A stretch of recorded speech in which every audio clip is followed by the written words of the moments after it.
Donc, hey, Shalom Israël, mon Saint Christ bless, officier Yonatan, IOIC Montréal. Donc, hey, ça fait longtemps. On donne toute gloire à Dieu pour l'opportunité d'enseigner notre peuple. Encore une fois, joyeux sabbat. Toute gloire à Dieu pour Israël uni en Christ, pour nos leaders, qui nous montrent comment on doit observer les Écritures. Ok, aujourd'hui, j'ai avec moi à ma gauche. Oui, ma gauche, c'est votre droite. Yeah, à ma gauche. Hey, shalom, shalom, officier Shemia. Shalom, mon Christ bless, mon sabbat tout le monde. Right. Toute gloire à Dieu. Donc, le titre de la classe, ça ne devrait pas être une longue classe. Donc, en remplacement pour officier Phineas, officier Sherebiah. Again, shout out to IOIC Jersey. Donc, le titre de la classe, c'est Oh, c'est moi. Yeah. That's right. Oh, c'est moi. On va commencer. Hey, shout out aussi à mon lecteur, comme d'habitude, Soldat Menaïm. Donc, vers le Romain. On va commencer dans Romains, chapitre 15, verset 4. Le livre de Romains, chapitre 15, verset 4. Car toutes les choses qui furent écrites autrefois furent écrites pour notre érudition, afin qu'au moyen de la patience et du réconfort des Écritures, nous puissions avoir l'espérance. Donc, n'importe quoi par quoi on passe, le réconfort des Écritures, c'est ça qui va nous donner quoi? L'espérance. L'espérance en quoi? L'espérance non seulement en Dieu, mais l'espérance aussi que peu importe ce par quoi on passe, il y a une façon qu'on va sortir. Il y a une façon où est-ce qu'on va être délivré de tout ce dont on passe. Ok? Que ce soit ok des épreuves, ok, des épreuves personnelles, des épreuves dans nos vies, etc., etc. Dieu, tu sais quoi? On va revenir là. Va dans 1 Corinthiens 10. Dieu nous donne toujours une façon de... en gros, pour une façon de nous aider. Il y a rien que les Écritures ne peuvent pas fixer. Ok? Il n'y a rien que les Écritures ne peuvent pas fixer. Lis ça, 1 Corinthiens 10, verset 13. 1 Corinthiens 10, verset 13. Aucune tentation ne vous a saisi tel qu'il est commun à l'homme. Mais Dieu est fidèle. Tu vois, mais Dieu est fidèle. Donc, comment est-ce qu'on fait pour savoir que Dieu est fidèle? Comment est-ce qu'on fait pour avoir confiance en le fait que Dieu est fidèle? C'est en restant dans les Écritures. On continue. Mais Dieu est fidèle, qui ne permettra pas que vous soyez tentés au-delà de ce que vous êtes capable. Donc, à chaque fois que quelque chose nous arrive et puis on pense que c'est trop dur. That's too much for me. Dieu a dit, si ces affaires-là, ces épreuves-là arrivent, il ne va pas permettre que tu puisses passer par des épreuves qui sont plus que qu'est-ce que tu peux handle, plus que qu'est-ce que tu peux supporter. Continue. Mais, avec la tentation, il vous donnera aussi un moyen d'échapper. Tu vois, il vous donnera un moyen d'échapper. Notre moyen d'échapper, c'est quoi? Ce sont les Écritures. Continue. Afin que vous puissiez être capable de la supporter. Tu vois, afin que vous puissiez être capable de supporter ces épreuves-là, supporter peu importe ce dont par quoi vous passez. Ok, retourne dans Romains 15. Donc, ça ne sera pas une longue classe. C'est une classe qui a été faite sur le fly, comme on dit. Parce qu'on était un petit peu dernière minute où est-ce qu'on nous a appelé pour remplacer. Donc, mais c'est quand même une classe que je pense qu'il va être capable de nous amener de l'édification pour qu'on puisse réaliser certaines choses à propos de nous-mêmes. Relisons encore Romains 15, verset 4. Romains 15, verset 4. Car toutes les choses qui furent écrites autrefois furent écrites pour notre érudition, afin qu'au moyen de la patience et du réconfort des Écritures, nous puissions avoir l'espérance. Tu vois, nous puissions avoir l'espérance. Donc, notre seule espérance, frères et sœurs, c'est dans cette vérité. Ok, c'est dans les Écritures. Maintenant, on va dans Ésaïe 38. Le livre d'Ésaïe, chapitre 38, verset 1. En ces jours-là, Ézéchias fut malade et la mort. Et Ézéchias fut malade à la mort. Et Ésaïe le prophète, le fils d'Amos, vint vers lui et lui dit, ainsi dit le Seigneur, mets ordre à ta maison, car tu vas mourir et tu ne vivras plus. Relis-le encore. En ces jours-là, Ézéchias fut malade à la mort. Et Ésaïe le prophète, le fils d'Amos, vint vers lui et lui dit. Donc, Ézéchias ou encore Ézéchias, quand tu lis dans la Bible, en français, whatever, c'était le roi de Juda. OK? C'était le roi de Juda. Donc, c'était un roi. Et si je ne me trompe pas, son erreur, c'est que lorsqu'il a été malade, à la place d'aller voir Dieu, il est allé voir des physiciens. OK? Et Dieu lui a dit, qui j'en parle, ouais, physicien, on va en venir. OK? Donc là, c'est quoi? OK? Que c'était son décret, son jugement, c'est que Dieu a dit, tu vas mourir. OK? Vous voyez encore du début? En ces jours-là, Ézéchias fut malade à la mort. Et Ésaïe le prophète, le fils d'Amos, vint vers lui et lui dit, ainsi dit le Seigneur, mets ordre à ta maison, car tu vas mourir et tu ne vivras plus. Donc, Diak Dikin Malakaya avait fait une classe il y a quelques semaines de ça, qui était vraiment une classe vraiment qui nous fait remettre les choses en perspective. OK? Où est-ce que c'était au sujet de les jours qui nous restent à vivre. Donc, imaginez-vous aujourd'hui, vous recevez une nouvelle que vous allez mourir. Il y a des personnes à qui ça arrive. On a des frères, des sœurs qui sont morts qui sont morts dans la congrégation ou encore qui ont peut-être reçu un diagnostic, OK? Un diagnostic médical que ils n'ont pas beaucoup de temps à vivre. Donc, imaginez que quelque chose comme ça arrive. Qu'est-ce qu'on lit avec le roi Ézéchias? C'est que même dans cette situation-là, qu'est-ce que Ésaïe lui a dit? Ésaïe lui a dit, mets ordre à ta maison, car tu vas mourir et tu ne vivras plus. Donc, même imaginez Ézéchias dans ce mindset-là. Tu reçois la nouvelle que yo, that's it, yo, on va mourir. Tu vois, je veux dire, est-ce que c'est juste, ok, ben, je vais mourir et puis yo, tu give up, t'abandonnes? Non, même dans le mindset que yo, tu vas mourir, on lui a donné un ordre, Ésaïe lui a donné un ordre, mets ordre à ta maison. Et dans ce temps-là, vous n'oubliez pas, c'était le roi, donc ce n'est pas juste sa maison comme sa maison personnelle, il devait ordonner la nation. OK? Il devait mettre les choses en ordre pour la nation. Donc, tu vas mourir. Avant de mourir, Dieu l'a ordonné de faire quoi? De mettre en ordre sa maison, mettre en ordre sa nation. Donc, encore une fois, can't just give up on life and die. Tu ne peux pas juste give up. Ou un travail pour faire. Tu as du travail à faire. Continue, verset 2. Alors Ézéchias tourna son visage contre le mur et pria le Seigneur. Et il dit, souviens-toi maintenant, ô Seigneur, je t'implore, comment j'ai marché devant toi en vérité et avec intégrité de cœur, et que j'ai fait ce qui est bon à ta vue. Et Ézéchias pleura abondamment. Tu vois, il pleura abondamment. Continue, on va aller jusqu'à verset 5. Alors la parole du Seigneur vint à Ésaïe, disant, va et dis à Ézéchias, ainsi dit le Seigneur, le Dieu de David, ton père, j'ai entendu ta prière, j'ai vu tes larmes. Voici, j'ajouterai 15 années à tes jours. Relis verset 5 encore. Va et dis à Ézéchias, ainsi dit le Seigneur, le Dieu de David, ton père, j'ai entendu ta prière, j'ai vu tes larmes. Voici, j'ajouterai 15 années à tes jours. Voici, donc Dieu lui a fait miséricorde. Right? Dieu lui a fait miséricorde, il a dit, je vais t'ajouter 15 ans. OK? Je vais t'ajouter 15 ans à ta vie. Donc, imaginez si aujourd'hui, vous êtes dans une situation comme ça, où est-ce que le futur on dirait que c'est scellé. OK? Les docteurs, vous avez une maladie ou whatever, le docteur dit, yo, that's it, man. Désolé, mais yo, c'est ça le diagnostic. Tu vas mourir. Hein? Et puis, yo, tu pries. Et puis, un miracle arrive. Et là, Dieu dit, m'a bon 15 autres années pour qu'à vivre. Comment est-ce que tu prendrais ces 15 années? Ces 15 années-là que Dieu t'a fait miséricorde, comment est-ce que tu serais? Tu serais reconnaissant. OK? Tu ferais toutes les choses que tu n'as pas faites, qu'on on pourra le faire. OK? Pourquoi? Par reconnaissance envers Dieu. OK? Le mindset qu'on doit avoir, c'est que la même façon que Dieu a fait miséricorde à Ézéchias, à Hezekiah, c'est de la même façon qu'il nous a fait miséricorde pour nous amener dans cette vérité. OK? Il nous a fait cette même miséricorde-là pour nous amener dans cette vérité.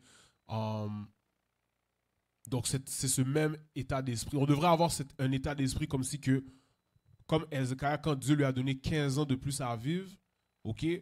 On devrait avoir ce même mindset-là par rapport à la vie qu'on vit en ce moment après qu'on ait vécu la vie dans le monde. OK? Si tu savais, si tu étais dans cette situation-là et que tu sais que tu étais sur le point de mourir, puis Dieu te donne 15 ans additionnels, qu'est-ce que tu aurais fait avec ces 15 ans-là? Qu'est-ce que tu aurais fait avec ces 15 ans-là? Dans Baruch 4, verset, on va revenir là. Dans Baruch chapitre 4, verset 28. Donc, on était dans le monde, on était mort, maintenant on a la vie. OK? Ça seulement, juste ça, c'est assez pour qu'on puisse push avec intensité. Servir Dieu avec intensité. Mais est-ce que ça arrive que des fois on perd vue de ça? Ouais. Des fois on perd vue de ça. On perd vue de la miséricorde que Dieu nous a fait. OK? On perd vue de ça. On perd notion de ça. OK? Et on est comme le roi. On est comme le roi Ézéchias. OK? Lis ça. Baruch chapitre 4, verset 28. Baruch 4, verset 28. Car comme tu as voulu te détourner de Dieu, reviens avec un zèle décuplé pour le chercher. Tu vois, reviens avec un zèle décuplé pour le chercher. Ça veut dire quoi? Ton zèle doit être à 10 times more. OK? 10 fois plus. La même façon qu'on sait que qu'on était dans le monde, right? Qu'on était dans le monde, on sait les choses qu'on a fait. On sait qu'est-ce qu'on a fait dans le monde qui était digne de la mort. Tu comprends? On sait ces choses-là. Donc, à cause qu'on sait ces choses-là, c'est pour ça que qu'on est dans la vérité, on est supposé rester concentré et avoir le mindset de yo, I gotta go hard for this. OK? Je dois push 10 fois plus, 10 fois plus, 15 fois plus, 20 fois plus. Doesn't matter, peu importe. Le but est que yo, tu es supposé avoir un zèle de ça. Un zèle pour cette vérité-là. Relis-le encore. Car comme tu as voulu te détourner de Dieu, reviens avec un zèle décuplé pour le chercher. Tu vois, reviens avec un zèle décuplé pour le chercher. Va dans Siracide 43, verset 30. Siracide, chapitre 43 et le verset 30. Livre de Siracide 43, verset 30. Quand vous louez le Seigneur, exaltez-le autant que vous pouvez. Tu vois, quand vous louez le Seigneur, exaltez-le autant que vous pouvez. Vas-y. Car il surpassera même cela. Lorsque vous l'exaltez, mettez toute votre force. Tu vois, mettez toute votre force. Ça veut dire, faites pas ça à demi-mesure. Faites pas ça à demi-mesure, vas-y. Et ne vous laissez pas, car vous ne pouvez... Et ne vous lassez pas, ça veut dire quoi? Ou pas supposer les jambes fatiguées. Ou pas supposer les jambes fatiguées. Et est-ce que ça arrive des fois que, ouais, on est fatigué? Yes! Mais tu sais, c'est quoi? Qu'on est fatigué, tu sais c'est quoi qui fait la différence quand tu es fatigué ou pas? Reste là, va dans Néhémie chapitre 8. Néhémie chapitre 8. Voici la différence. Quand tu es fatigué, voici c'est quoi qui va faire la différence entre est-ce que tu vas décider de entertain ta fatigue et puis je dis yo me fatigué, yo, on va faire le demain. Est-ce que c'est ça que ça veut dire? Ou est-ce que tu vas push, OK, puis mettre ta fatigue sous côté? You know what I want? The joy of the Lord is your strength? Yeah, go ahead, read that. C'est ça qui va faire la différence, lis ça. Néhémie chapitre 8, verset 10.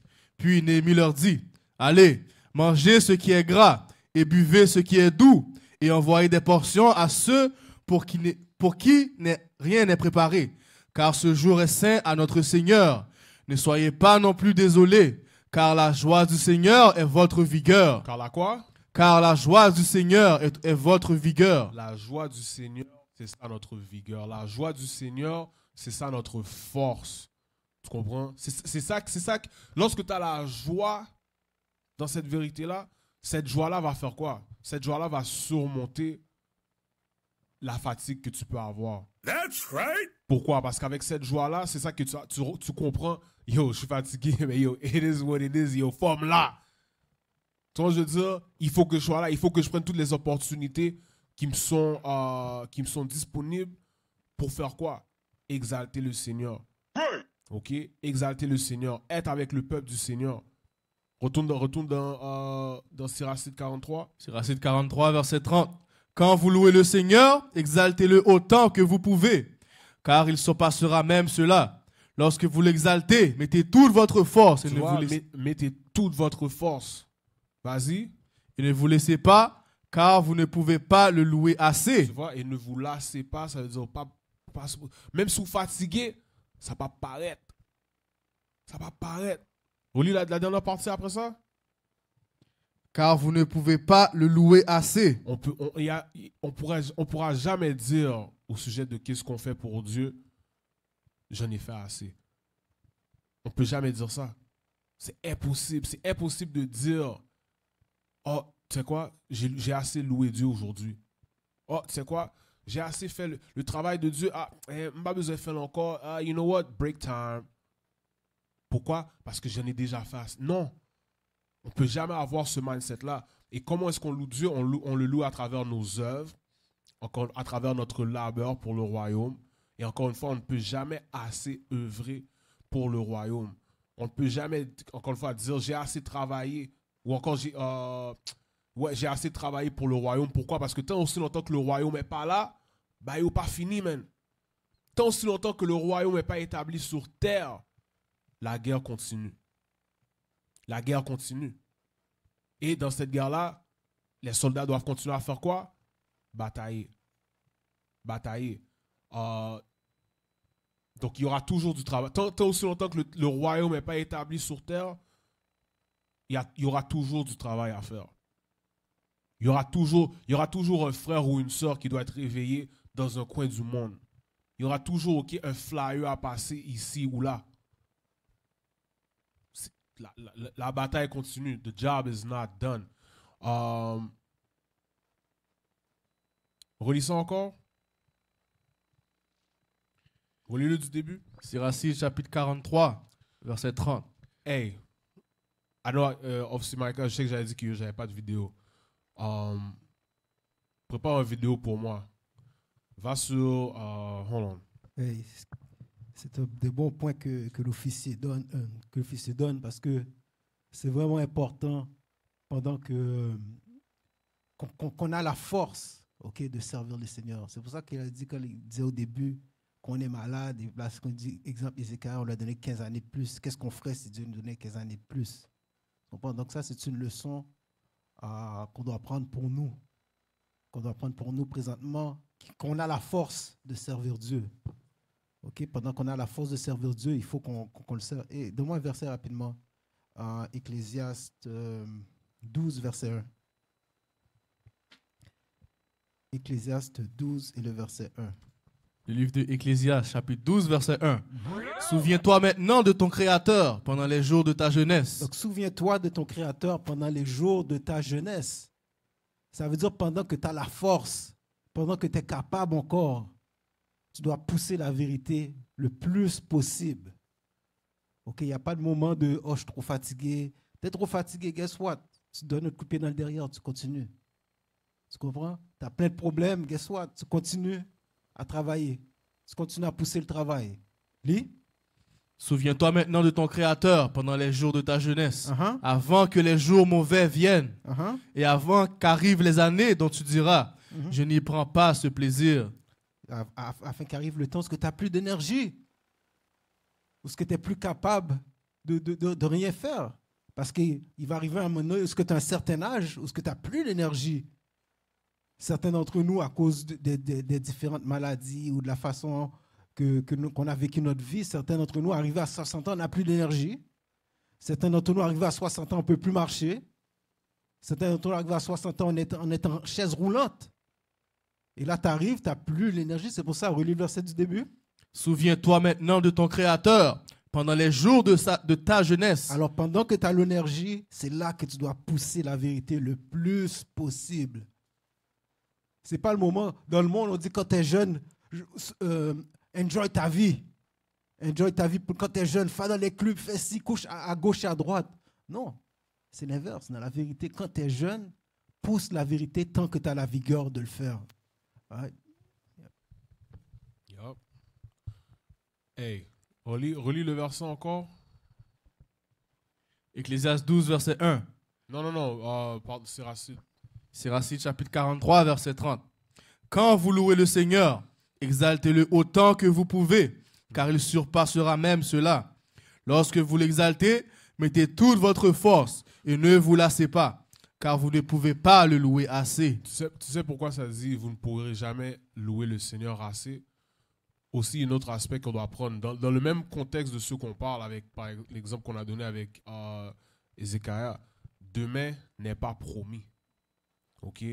Demain n'est pas promis. Et si tu opères avec cet esprit-là, tu ne vas pas remettre à demain ce que tu peux faire aujourd'hui. OK? Et un des exemples, OK, de ce verset-là, OK, on peut donner, qu'on peut dire qu'on a vu, OK, un frère donner cet exemple-là. Put up the video. Juste, bon, on va pas jouer le vidéo, mais on va montrer un frère. Donc ça, c'est officier Barack Bar, ok, un frère à New York, ok. Officier Barack Bar, si vous avez la chance de regarder ce vidéo-là, ok, il est décédé, si je me trompe pas, je pense que c'est 2000. What was the year? C'est quoi l'année que cette vidéo-là est sortie? C'était supposé être marqué. Ok, officier Barack Bar, si vous avez la chance de regarder, ok, s'il y a 7 ans de ça. Où est-ce que c'est marqué more? Non, go down. Go down, more. Ça te donne la date, non? Scroll up. 2017, ouais, donc, ok, c'est ça que je me disais. Donc, si je ne me trompe pas, c'était vraiment ça. C'était en 2017 que officier Barack Bar est décédé. Pourquoi est-ce que je donne son exemple? Ok, moi, quand j'allais à New York, back and forth, je le voyais toujours. Okay? Est-ce que j'ai eu la chance d'avoir une interaction personnelle avec lui?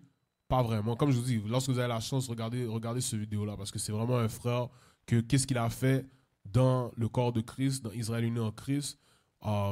C'est quelque chose qui est supposé nous inspirer en ce qui concerne son exemple. Okay? Put up his picture. Donc, quand j'allais à New York, comme je dis, je le voyais souvent. Ok, je le voyais souvent. Il était toujours occupé à faire quelque chose. Ok, monsieur était notre tout jazz. Tu vois, je veux dire, moi, le seul exemple personnel, c'est je me souviens, quand j'allais à New York, je partais, je prenais le bus Greyhound ou sinon je prenais OK Megabus. Il était comme genre 9h du matin. Puis quand j'arrivais à New York, il était comme il était 11h du soir, près de minuit. Tu vois, je veux dire, et où est-ce que j'allais rester? OK, il fallait qu'un frère vienne me chercher. Et je me souviens, une des fois où est-ce que j'étais arrivé à New York, comme lui, il voulait venir me chercher. OK, finalement, c'est officier Jalil. À chaque fois que j'allais à New York, c'est toujours officier Jalil qui venait me chercher. So, lui, à un moment donné, il y avait un soir où est-ce qu'il voulait venir me chercher. Mais c'était pas lui qui était venu me chercher, c'était qui? C'était officier Jalil, comme j'ai dit. Mais ce même jour-là, ce même soir-là qu'il voulait venir me chercher, avant, il était où? Il était allé voir un capitaine, si je me souviens bien, c'est Captain Nana, parce que Captain Nana était malade. Donc, Barack Bar, monsieur était toujours dans les métros de New York. Pourquoi? Parce que monsieur t'a fait va-et-vient, va-et-vient, va-et-vient, va-et-vient, va au school, va-et-vient, ok, aller faire une bonne œuvre à droite, à gauche, etc., etc. Monsieur était toujours dans tout jazz. Ok? Puis, certains savaient, mais il avait une maladie. Je veux dire, il était malade. Et même si qu'il était malade, le verset qu'on vient juste de lire là, dans Siracide 43, verset 30, à chaque fois qu'il avait l'opportunité de faire de quoi pour la vérité, ou pour son peuple, ou pour ses frères, ses sœurs, il le faisait. Avant même, ok, que la sécurité, aujourd'hui on a un protocole où est-ce que la sécurité, ok, quand il y a des sœurs qui sortent, la sécurité doit aller escorter, ok, escorter les sœurs. Yo, Barack Bar, je me souviens, il marchait, ok, il faisait la marche qu'il devait faire, ok, dans le moins 25, peu importe. S'il faisait froid, c'est lui qui faisait la marche pour aller accompagner les sœurs au métro pour faire en sorte que les sœurs, ok, elles marchent pas pour compte. Tu vois, je veux dire, donc ça, c'est un frère qui il a fait beaucoup de choses, ok, pour la vérité. Il passait des heures de trajet pour venir au school, pas de voiture, rien, ok, pour aller aider, et encore une fois, tout ça en étant malade, ok. Et qu'est-ce qu'il faisait? Il faisait des choses dans le school que personne ne voulait faire, ou que personne n'avait même pensé à faire. Et comment est-ce que tu as su ça? Si tu regardes la vidéo, les deacons vont te le dire. C'est comme ce pat-là, c'est là que tu remarques, yo, qu'est-ce qui se passe avec ça? Qu'est-ce qui se passe avec ça? What's going on with this? Puis c'est maintenant qu'on réalise, yo, c'est qui faisait toutes ces affaires-là? Barack Bar. OK? You can take him off. So, va dans Ecclésiaste 9, verset 10. Donc ça, c'est un exemple, OK, qu'on a eu d'un frère que, en sachant, ok, que demain n'est pas promis. Il a pris chaque jour, il a vécu chaque jour comme si c'était le dernier. Il avait pas le mindset de prendre quelque chose à faire et puis il le remet à demain. Ok, donc ça c'est un exemple. Encore une fois, si vous avez la chance, allez regarder cette vidéo-là sur YouTube. Ok, Ecclésiaste 9, verset 10. Ecclésiaste chapitre 9, verset 10. Tout ce que ta main trouve à faire, fais-le selon ta puissance. Car il n'y a ni travail, ni dessein, ni connaissance, ni sagesse dans la tombe où tu vas. Tu vois, relis ça encore. Tout ce que ta main trouve à faire, fais-le selon ta puissance. Tu vois, fais-le selon ta puissance, ça veut dire quoi? Fais-le avec un zèle, fais-le avec intensité, fais-le comme s'il n'y a pas de lendemain. Ok, vas-y. Car il n'y a ni travail, ni dessein, ni connaissance, ni sagesse dans la tombe où tu vas. Pourquoi? Parce que quand tu meurs, that's it. That's it. Il n'y a pas de travail, il n'y a pas de travail à faire. Pardon, il n'y a pas de travail à faire, ok, ou de connaissance ou whatever. Quand tu meurs, that's it. Donc, je veux dire, donc, pendant que tu es là, tu dois prendre ça au sérieux, tu dois prendre les affaires au sérieux, vivre comme s'il n'y a pas de. Comme si demain n'est pas promis. Retourne dans Ésaïe 38.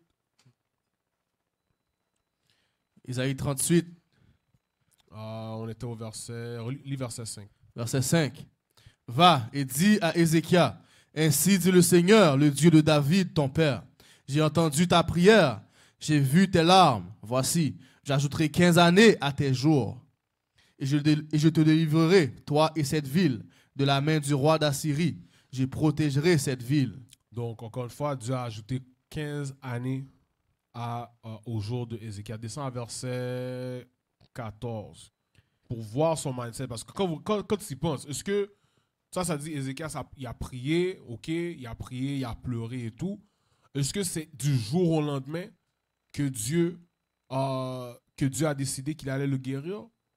Non, c'est pas du jour au lendemain. C'est pas du jour au lendemain. Et souvenez-vous, qu'est-ce que l'ordre, lis verset 1 encore, l'ordre qui lui a été donné. Ésaïe 38, verset 1. En ces jours-là, Ézéchias fut malade à la mort. Et Ésaïe, le prophète, le fils d'Amos, vint vers lui et lui dit, ainsi dit le Seigneur, mets ordre à ta maison. Tu vois, mets ordre à ta maison. C'est ça l'ordre qui lui a été donné. Mets ordre à ta maison. Mets ordre à ta maison. Donc, clairement, il obéissait cet ordre-là. Et en même temps qu'il obéissait cet ordre-là, qu'est-ce qu'il faisait? Il priait. Lis le prochain verset.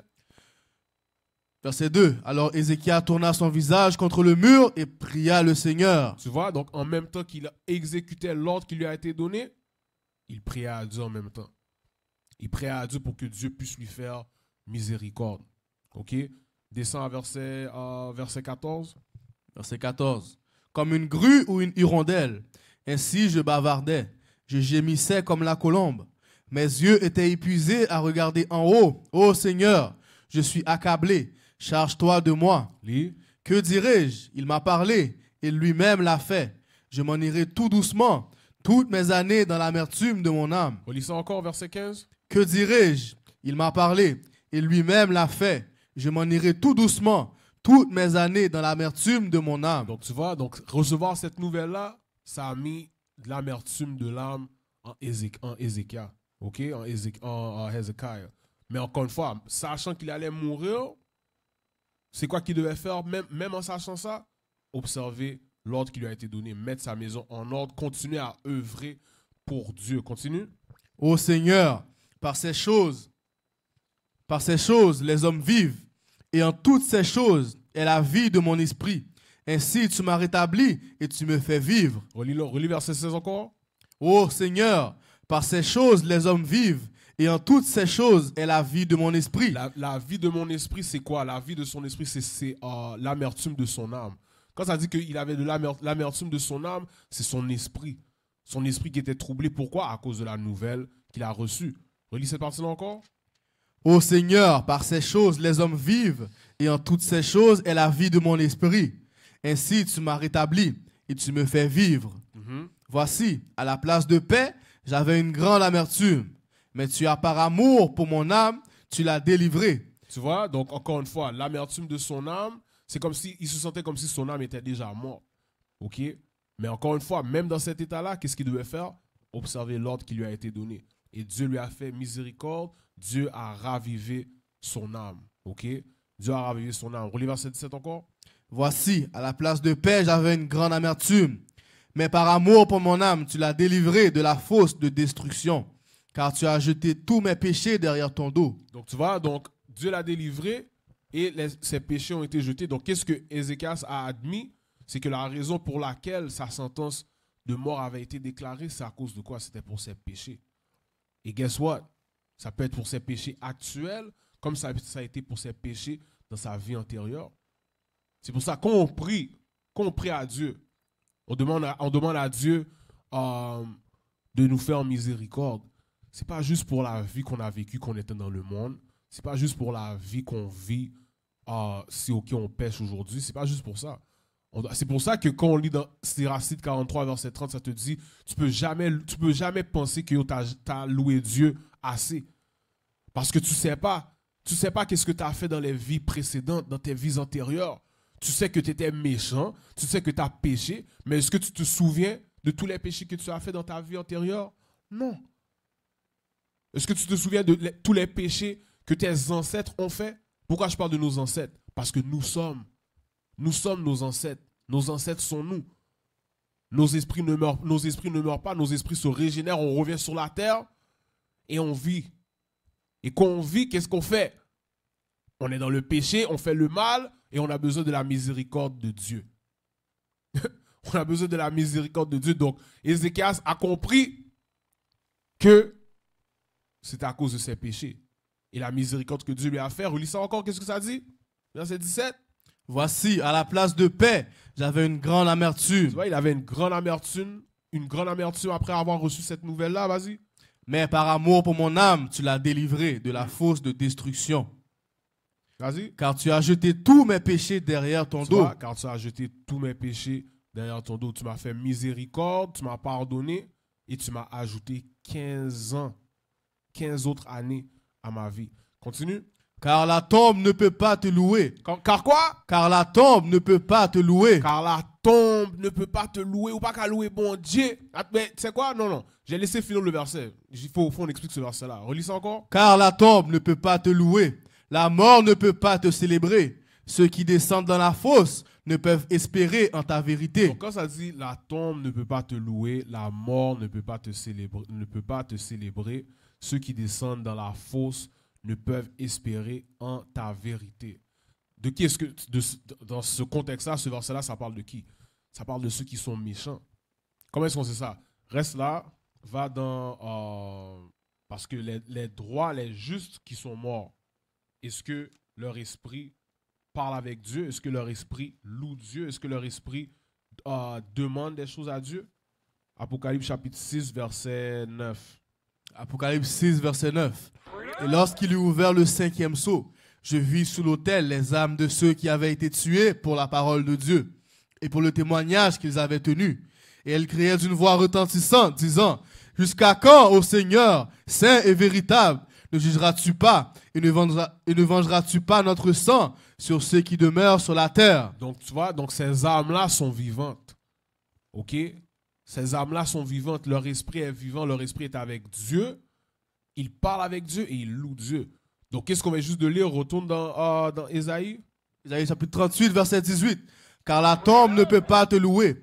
La mort ne peut pas te célébrer. Ceux qui descendent dans la fosse ne peuvent espérer en ta vérité. Donc, ceux qui descendent dans la fosse, qui ne peuvent pas espérer en la vérité de Dieu, c'est ceux qui sont morts et ils étaient des incrédules. Pour ces personnes-là, c'est quoi qui leur attend? La résurrection de quoi? La résurrection de la deuxième mort. Yup, they're right there. OK? Ce monde-là, eux, ils peuvent pas espérer dans la vérité de Dieu. Relis-le encore. Isaïe 38, verset 18. Car la tombe ne peut pas te louer. La mort ne peut pas te célébrer. Donc, tu vois, donc quand tu sais, encore une fois, tu sais que tu es vivant, tu sais que tu es un Israélite, tu sais que tu dois observer les commandements. Voici la raison pourquoi tu dois louer Dieu avec toute ton âme dans ton vivant. OK? Dans toute ta puissance, toute ton énergie, encore une fois, comme s'il n'y avait pas de lendemain. OK? Comme s'il n'y avait pas de lendemain. Fini le verset. Ceux qui descendent dans la fosse ne peuvent espérer en ta vérité. Tu vois, ceux qui descendent dans la fosse ne peuvent espérer en la vérité de Dieu. Donc, c'est quoi lorsque ça parle d'espérer en la vérité? Parce que si c'est pas en gros, si c'est pas de la vérité de Dieu, bro, on n'a pas d'espoir. On n'a pas d'espoir. Regarde qu'est-ce qu'on vient juste de célébrer. Right? On vient juste de célébrer, notre peuple vient juste de célébrer Noël. Notre peuple vient juste de célébrer, tu sais quoi? Va dans Lamentation. Lamentation chapitre 2. Pour vous montrer, nous qui ont espoir, on a espoir dans la vérité. Le monde, notre peuple qui sont dans le péché, qu'on vient juste de lire, que eux, ils n'ont pas bien espoir, ils n'ont pas d'espoir dans la vérité. Mais ils ont espoir en quoi? En quoi est-ce qu'ils ont espoir? Hold on. Lamentation chapitre 2, verset 14. Lamentation chapitre 2, verset 14. Tes prophètes ont vu pour toi des choses vaines et insensées, et ils n'ont pas découvert ton iniquité. Donc, ils ont les choses vaines que les pasteurs voient pour notre peuple, c'est cette saloperie de célébration. Oui, c'est une saloperie de célébration. Noël, qui est la célébration de quoi? De l'esclavage des Noirs. C'est ça, Noël. Saint-Nicolas est représenté par qui? Saint-Nicolas, c'est le pape. Pape Nicolas. OK? C'est lui qui a institué l'esclavage en 1453 pour mettre les Juifs noirs, OK, qui étaient en Espagne, qui étaient au Portugal, et les mettre en esclavage. Lorsque vous allez en Hollande, OK, Noël est célébré complètement différemment en Hollande. En Hollande, Saint-Nicolas, qui est le pape, vient de l'Espagne. Il arrive en Hollande, il vient d'où? Il vient d'Espagne. Et il vient avec qui? Il vient avec son esclave. Qui s'appelle qui? Black Pete, Swarte Pete. Ça veut dire quoi? Pierre noire. OK? C'est lui qui est au Canada, aux États-Unis. Yes, put it up. Put the first one.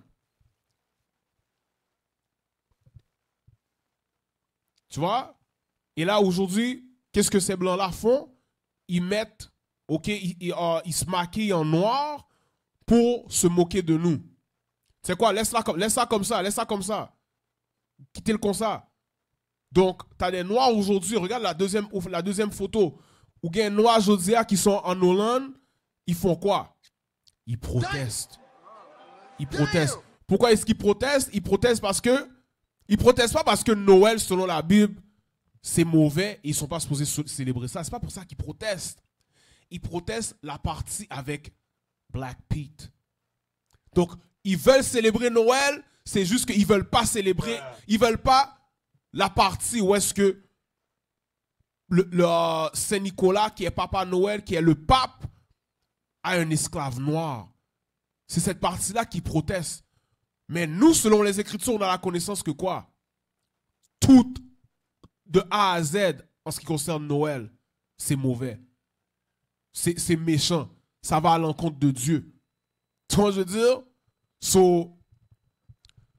Notre peuple qui célèbre ces choses-là aujourd'hui, OK, en Amérique du Nord, et il y a une raison pourquoi en Amérique du Nord, la coutume n'est pas la même. La coutume n'est pas la même qu'en Hollande. En Hollande, moi, toute gloire à Dieu que les Hollandais, les Édomites hollandais ont gardé cette coutume-là, Jean le Doyer, pour que nous, on puisse être, pour que le leadership puisse faire la recherche pour nous montrer, voici la vraie origine de Noël. Pourquoi est-ce que le pape vient avec son esclave, ils viennent d'Espagne? Pourquoi? Parce que ça représente lorsqu'ils nous ont mis en esclavage en Espagne. Lorsqu'ils ont mis les Juifs noirs d'Espagne, ils les ont mis en esclavage. OK? Tout ça, là, ça représente quoi? Ça représente l'homme blanc qui nous a mis en esclavage. Et là, maintenant, on est à ça. Regarde, même la façon dont il est habillé. Faites la recherche, regardez dans les livres. Regardez la façon dont l'homme blanc qui est à côté du pape, comment est-ce qu'il est habillé? Il est habillé comme ça, il est habillé de cette manière pour une raison. Parce que c'est comme ça que les Juifs noirs, les morts, OK, M-A-U-R-E-S, c'est comme ça qu'ils s'habillaient dans ce temps-là. Donc, on comprend. Eux, ils comprennent c'est quoi la signification de Noël. Est-ce que notre peuple comprend ça? Non. Non. Pourquoi est-ce qu'ils ne comprennent pas ça? Lis le verset encore. Hey, find me, trouve-moi des... essaie de me trouver où est-ce que c'est genre des dessins animés. Pas des dessins animés, mais genre, ils ont des livres, là, des livres qu'ils font pour enfants. Je pense que si tu tapes Swarte Piet, S-W-A-R-T-E, Piet, P-I-E-T. Si tu tapes ça, tu as plus de chances de trouver, ok, genre, leur littérature pour enfants. Leur littérature pour enfants. Parce que, guess what? Il y a une raison pourquoi cette coutume-là est populaire jusqu'à aujourd'hui en Hollande. C'est parce qu'ils passent cette tradition-là de génération en génération. Toute gloire à Dieu. Parce que comme j'ai dit, ces Noirs-là qui sont en Hollande, ils ne protestent pas contre Noël en tant que tel. Ils protestent contre cette partie-là. C'est cette partie-là qu'ils ont un problème avec. Ils veulent célébrer Noël, mais ils veulent que Noël soit inclusif. Ils veulent que Noël... Ils ne veulent pas se sentir comme si que... Oh, ça fait honte. Ça fait honte, oui. Ils ne veulent pas se sentir comme ça. Pull it up. Now you can pull it, yeah. Pull it up, go ahead. Non, je veux, yeah. Essaie de l'ouvrir.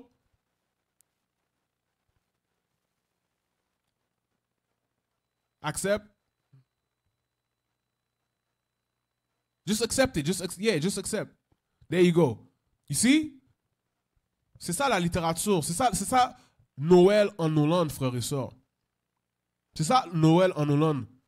Mais ici, aux États-Unis, ou encore au Canada, en Amérique du Nord ou en Europe, ok, dans d'autres pays européens, Noël, c'est gros bail l'argent. Vous comprenez? C'est l'argent. C'est gros dans l'économie. Ok? T'imagines les Noirs qui décident, yo, on va plus célébrer Noël. Ça frappe dans les poches de l'homme blanc. Donc, ils ont dit quoi? Tu sais quoi? Ouais, on ne peut pas célébrer ça comme en Hollande, à son origine. On va avoir des petits lutins à la place. OK? On va avoir des petits lutins, puis, ils vont avoir vraiment l'air genre cute. Puis on est capable de dire, you know what? Hey, même si tu ne célèbres pas Noël, ben, hey, fais-le pour tes enfants. Fais-le pour tes enfants, c'est pour tes enfants.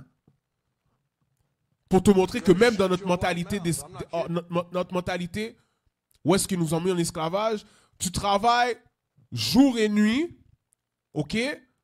Jour et nuit, tu travailles pour mettre du pain sur la table pour ta famille. Homme noir, homme latino, homme natif indien ou encore les femmes, ok? Même tu peux être une femme monoparentale. Tu travailles à la sueur de ton front pour mettre du pain sur la table pour nourrir ta famille. Mais quand Noël arrive, qu'est-ce que tu fais? Tu prends tout le crédit qui te revient et tu donnes ce crédit-là à qui? À l'homme blanc. Pour dire, et c'est lui qui t'amène, pour dire à tes enfants, c'est lui qui t'amène des cadeaux. Donc là, tes enfants, qu'est-ce qu'ils attendent? Papa Noël, pour venir bon cadeau, oui, pour mettre des cadeaux sous le sapin. Pour te montrer, mentalité d'esclave. C'est toi qui travailles dur. Tu travailles dur, pourquoi? Tu travailles dur pour aller donner le crédit à l'homme blanc. Lis Lamentation encore. Lamentation chapitre 2. Lamentation 2, verset 14. Tes prophètes ont vu pour toi des choses vaines et insensées. Comme Noël, comme Saint-Valentin, comme la Pâque avec les lapins. Toutes ces coutumes-là, il y a dit, ou avez observé comment mon Dieu, non? La loi est abolie. Mais toutes les choses, toutes les coutumes païennes que la société observe, ça, ils vont te dire, it's all good in Jesus. Tu vois pas, ces choses-là sont vaines, frères et sœurs. Vas-y. Et ils n'ont pas découvert ton iniquité. Et ils ne sont pas capables de t'expliquer pourquoi notre communauté passe par les choses par lesquelles elle passe. Pourquoi on est dans les bas-fonds de la société? Pourquoi il y a la violence juvénile dans nos communautés? Pourquoi il y a des familles monoparentales? Ils ne sont pas capables d'aller dans la Bible pour vous montrer, voici la raison pourquoi ces choses-là arrivent. Ils ne sont pas capables de vous montrer pourquoi ça arrive. Ils ne sont pas capables de vous donner des solutions pour fixer pour résoudre les problèmes de la nation. Ils n'ont pas qu'à faire. Ce n'est pas dans leur esprit. Pourquoi? Parce qu'ils ne servent pas Dieu, ils servent le monde. Vas-y. Et ils n'ont pas découvert ton iniquité pour détourner ta captivité, mais ils ont vu pour toi des charges fausses et des motifs d'exil. Tu vois, des charges fausses et des motifs d'exil. Noël, c'est une charge fausse. Pourquoi? Parce que si tu es dans une relation avec ta copine ou avec ta femme et soudainement vous décidez de ne pas célébrer Noël, oh, tes blosailles pété. Tes blosailles pété dans le caïlan. Moi, j'ai célébré Noël toute ma vie. Qui sont venus dire là? Qui sont venus dire là? Qu'on est venus stresser. Yo, je sais que Noël, je ne suis pas supposé célébrer, mais on comprend, je ne pas là que faut moins pas le temps de rien. Il dit, c'est pour les enfants, c'est une occasion de se rassembler avec la famille. Qu'on est venus stresser. Mais la Bible te dit quoi? Relis cette partie encore. C'est quoi Noël aux yeux de Dieu? Vas-y. Tes prophètes ont vu pour toi des choses vaines et insensées, et ils n'ont pas découvert ton iniquité pour détourner ta captivité, mais ils ont vu pour toi des charges fausses. Des charges fausses. Noël, c'est une charge fausse. C'est une charge fausse parce que lorsque tu te charges de ça, tu mets ça comme une charge, comme si ou doit faire. La Bible dit que c'est une charge fausse. Soit doit faire ou pas faire. Mais si on n'a pas besoin de faire, tu mets ça comme si c'est une charge, comme si non, forme faire. Lis. Mais ils ont vu pour toi des charges fausses et des motifs d'exil. Et des motifs d'exil. Tu sais ce que ça veut dire des motifs d'exil? Parce qu'au célébrer Noël, tu vas être exilé de quoi? Du royaume de Dieu. Ou pas rentrer. Ou pas rentrer. Tu ne vas pas rentrer dans le royaume de Dieu en célébrant Noël. Tu ne vas pas rentrer dans le royaume de Dieu en célébrant la Saint-Valentin. Tu ne vas pas rentrer dans le royaume de Dieu en célébrant des coutumes païennes que Dieu t'a dit ou pas supposé célébrer. Donc, ça ne va pas arriver. Donc, pourquoi est-ce qu'on est allé là? On parle de quoi? On parle de espérer en ta vérité. Notre peuple qui sont dans le monde, ils n'espèrent pas dans la vérité de Dieu. Ils n'espèrent pas dans la vérité de Dieu. Ils espèrent dans quoi? Ils espèrent dans le monde. C'est pour ça que lorsque tu leur... Je regardais des photos sur Facebook. Game sur Facebook, moi, je ne la veille. Tu vois, je veux dire, comme quand je mets des vidéos et tout, il y a des fois, ils les voient. Tu vois, je veux dire, et puis, juste le fait que je sais qu'ils l'ont vu, ça me fait content. Qu'elle me content. Parce que je sais qu'il y a des bonnes chances que ça leur a piqué. You know, quand tu es sur Facebook Story ou en bas, et puis tu fais juste écouter genre quelques secondes, next. Donc juste ça, je sais savoir ça, je sais c'est qui voit les affaires que je poste, ils voient les affaires qu'on poste. Ils voient qu'on poste que on met sur Facebook que Noël, on n'est pas supposé célébrer ça. Il y a 10 ans, des chrétiens qui sont sur mon Facebook, ils te disent non, moi je ne célèbre pas Noël, non, oui, je connais Noël, je ne célèbre pas ça. Et puis aujourd'hui, tu les vois, joyeux Noël, tout le monde. Joyeux Noël, à propos devant le sapin. Joyeux Noël. Pourquoi? Parce que sous pas fait, la pression du monde, tu parais comme quoi? Tu parais comme quoi si tu ne le fais pas? Donc, en quoi est-ce que tu espères? Est-ce que tu espères en la vérité des Écritures ou est-ce que tu espères en le monde entier? Ou tu veux suivre qu'est-ce que le monde fait? Ça va, ou un bon jugement pour ça? Officier, c'est peut-être le dernier Noël de grand-maman et tu vas pas venir. Yeah. C'est peut-être le dernier Noël de grand-papa. Il faut que tu viennes. Ça, c'est la pression. Yeah, c'est la pression. C'est vraiment ça. C'est vraiment ça. Jean chapitre 4, verset 23. Le livre de Jean chapitre 4, verset 23. Parce que tu remarques bien, ça, ils viennent avec quoi? Ils viennent avec des émotions. L'exemple que tu viens juste de donner, c'est une question d'émotion. Ils essaient de te prendre par les émotions pour dire, oh oui, c'est le dernier. Comme l'exemple que le Deacon a donné dans la classe de marathon. Il a dit, sa tante l'a appelé pour dire, hey, ta soeur sort de Trinidad. Ça fait longtemps que tu n'as pas vu ta soeur. Viens, je fais un dîner. Et ce qu'ils vont te dire, ce dîner, c'est Noël. Certains d'entre eux, ils savent. Ils savent que tu ne célèbres pas ces affaires-là. Ils savent que tu ne célèbres pas Noël. Donc, ils ne vont pas te dire, oh oui, c'est Noël. Non, c'est un dîner entre famille. pour célébrer, pour pouvoir, la rendre un petit peu, pour l'accueillir. Yeah. Yeah, et puis, on met fini, oui, il va avoir du bon manger, de la belle dinde, du eggnog. Hein? On va tout bailler ça, yo, si tu viens. C'est là que tu dois dire, yo, non merci, man. I'm good. I ain't doing that. Go ahead, vas-y. Jean 4, verset 23. Mais l'heure vient, et est maintenant, lorsque les vrais adorateurs adorant le Père en esprit et en vérité. Tu vois, les vrais adorateurs vont adorer Dieu en esprit et en vérité. Esprit, ça veut dire quoi? Ça veut dire selon la parole de Dieu. C'est la parole de Dieu qui est esprit. Ça veut dire tout ce qui est écrit dans la parole, il y a fait. That's right. Je veux dire, et en vérité, continue. Car le Père cherche de telles personnes pour l'adorer. Dieu est un esprit, et ceux qui l'adorent doivent l'adorer en esprit et en vérité. Donc, ceux qui l'adorent doivent l'adorer en esprit et en vérité. On va relire verset 24, mais va dans Matthieu 16, verset 24. On va revenir là. Donc, ça veut dire quoi lorsqu'on dit adorer Dieu en esprit et en vérité? Matthieu chapitre 16 et le verset 24. Alors Jésus dit à ses disciples, si un homme veut venir après moi, qu'il renonce à lui-même et qu'il prenne sa croix et me suive. Donc, tu vois, qu'il renonce à lui-même, qu'il prenne sa croix et me suive. Ça veut dire quoi? Ça veut dire que tu dois venir avec sincérité. OK? Premièrement, tu dois comprendre que tu vas devoir prendre ta croix. Ça veut dire quoi? Ça veut dire ou un fardeau, ou un tribulation. Tu vas avoir des choses, OK, par lesquelles tu vas passer. Ça, c'est automatique. Pourquoi? Parce que Christ a passé par des choses aussi. OK? La même façon que lui, il a pris sa croix, il a été mis sur la croix pour nous. On doit comprendre que nous-mêmes, on doit prendre notre croix, c'est-à-dire on doit prendre nos fardeaux et le suivre. Et lorsqu'on doit le suivre, on doit le suivre avec quoi? On doit le suivre avec sincérité. OK? On doit le suivre avec sincérité. Retourne dans Jean 4, verset 24. Jean 4, verset 24. Dieu est un esprit, et ceux qui l'adorent doivent l'adorer en esprit et en vérité. Tu vois, et ceux qui l'adorent doivent l'adorer en esprit et en vérité. Ça veut dire quoi? Ça veut dire avec sincérité. Jean chapitre 3, verset 18.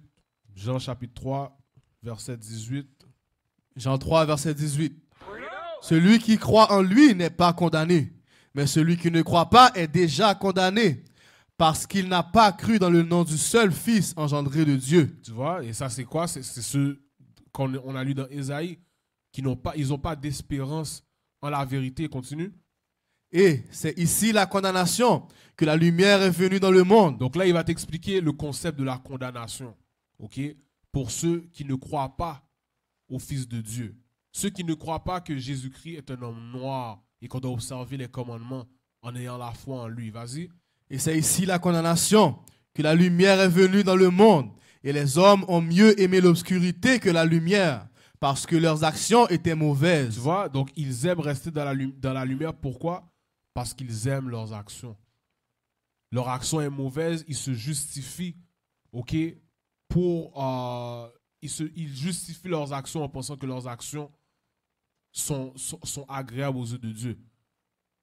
C'est ça qu'ils font, vas-y.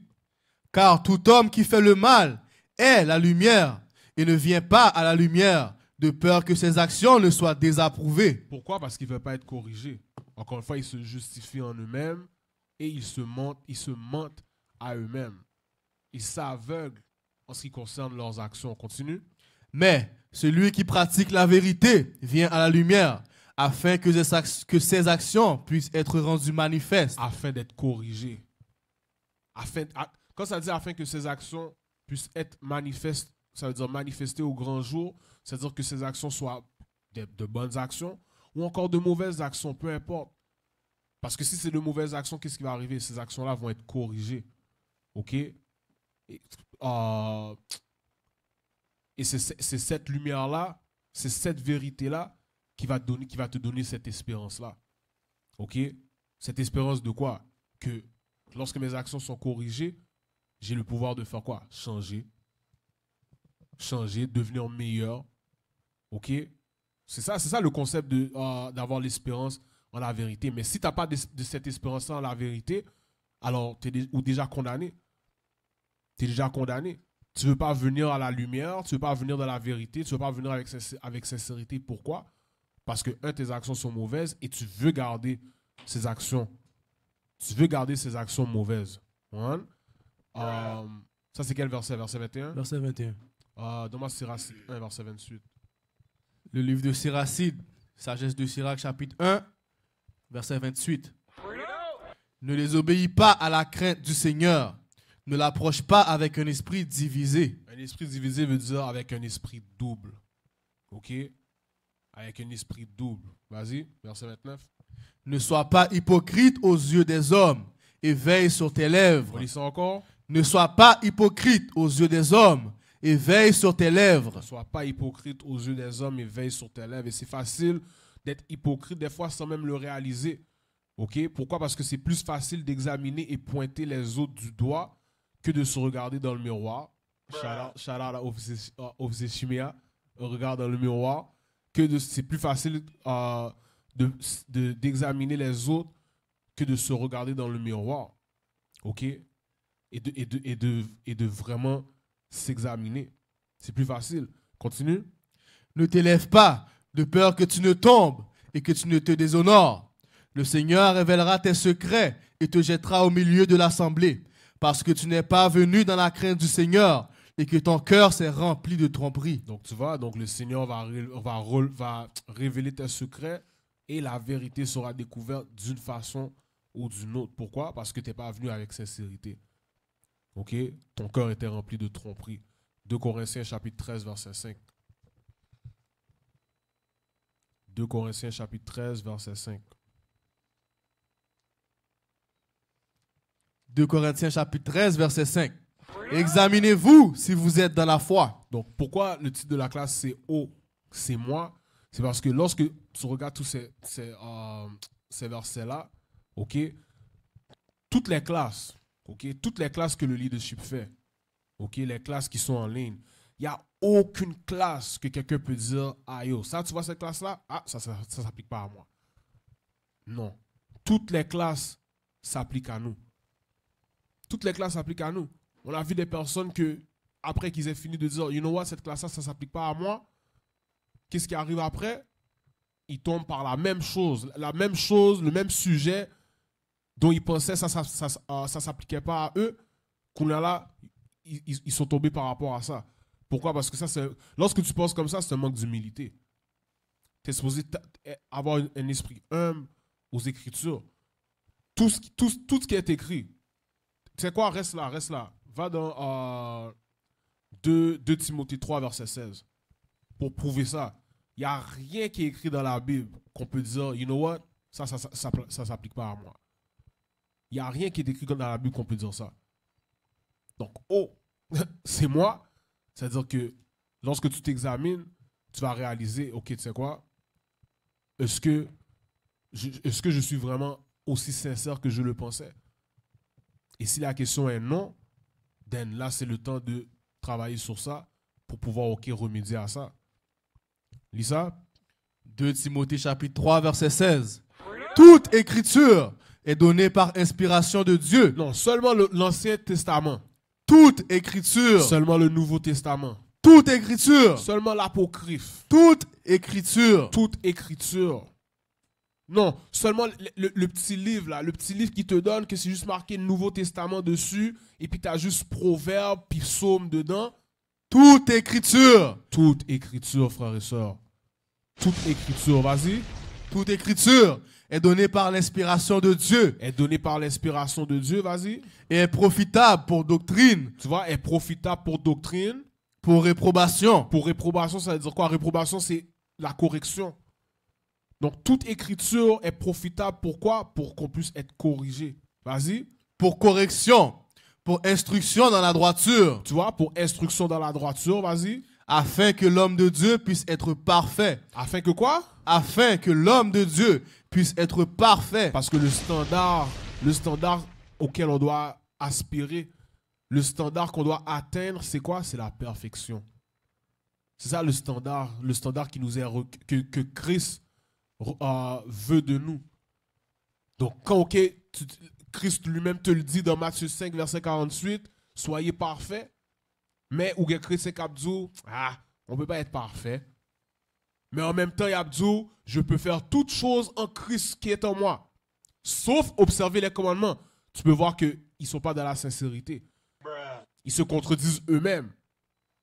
Matter of fact, ils contredisent Christ. Parce que Christ te dit, soyez parfaits. C'est-à-dire que tu dois aspirer à la perfection. Mais dès que tu mets dans ta tête, ah, je ne suis pas parfait. Alors, qu'est-ce que tu vas faire? Aspirer à la perfection? Non.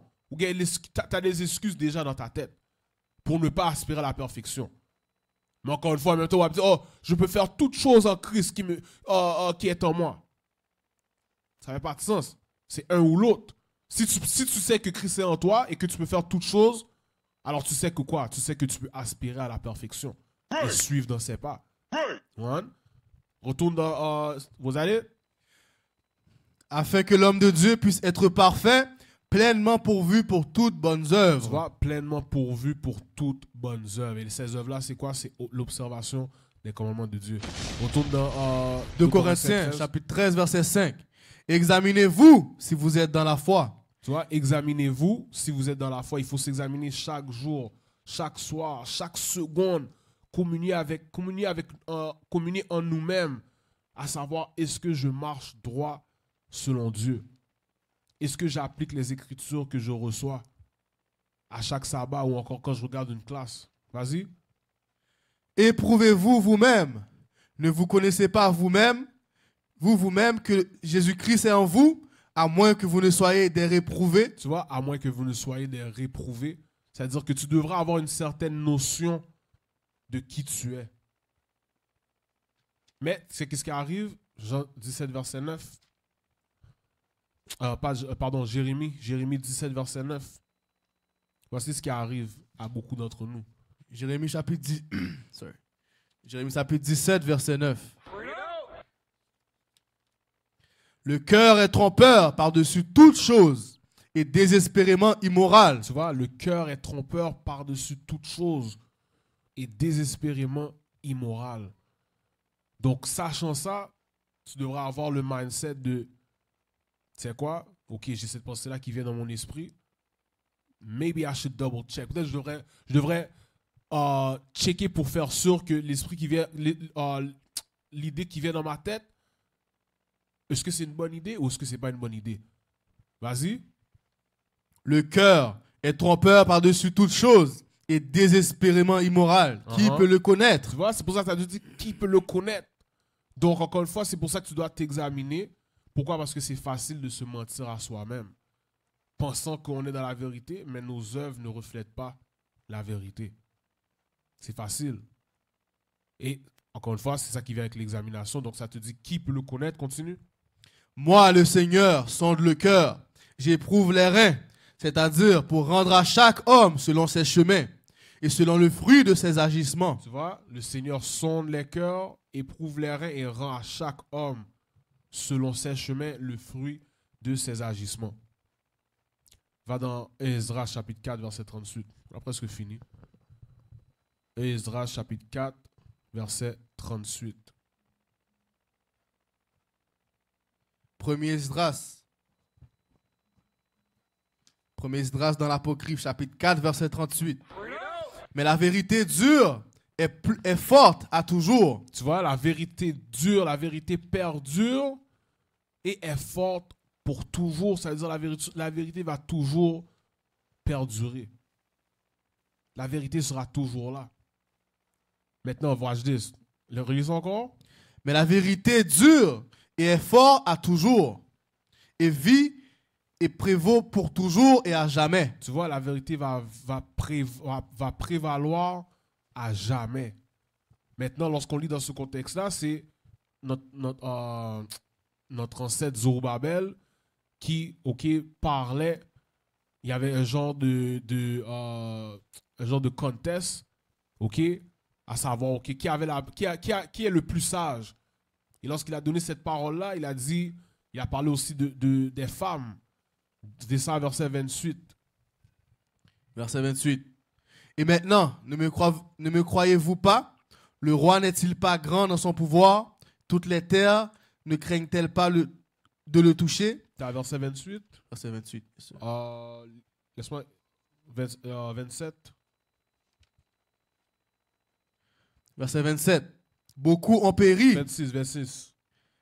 Verset 26. Beaucoup d'hommes ont perdu la raison à cause des femmes. Ils sont devenus esclaves à cause d'eux.